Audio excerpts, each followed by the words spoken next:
Hi friends, good morning. பூக்களால் அலங்கரிக்கும் எனது பாதங்கள், பூ உதிர்ந்து அதில் நான் நடப்பது எத்தனை ஆனந்தம்.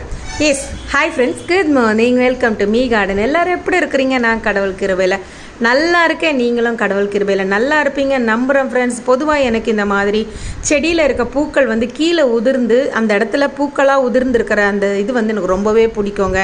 இன்றைக்கி அப்படி ஒரு சீன் என்னோட மாடி தோட்டத்துலேயும் நிகழ்ந்திருக்கு. நம்மளோட எல்லோ கலர் கோல்டன் ஷவர் ஃப்ளவரில் இருந்த அந்த பெட்டல்ஸ் எல்லாம் கீழே உதிர்வோம். உண்மையாகவே சொல்கிறேன், காலையில் அருமையாக ஒரு கிளைமேட்டில் இந்த பூக்கள் எல்லாம் என்னை வரவேற்கிற மாதிரியே இருந்தது. அதை மிதிக்கக்கூட எனக்கு மனசு வரலைங்க. ஸோ இந்த நாள் இனிய நாளாக அமைய உங்களுக்காக இறைவனோட நான் வேண்டுகிறேன். பி ஹாப்பி, சந்தோஷமாக இருங்க. இந்த மாதிரி சின்ன சின்ன விஷயத்தை என்ஜாய் பண்ணுங்க. பார்க்கவே ரொம்ப அழகாகவும் மனசுக்கு சந்தோஷமாகவும் ரம்யமாகவும் இருந்துச்சு. பாருங்கள், நான் பெருக்கி வரலான்னு வந்தேன். இதெல்லாம் நல்ல ஒரு ஃபெர்டிலைசருங்க. ஓகேவா? Happy gardening.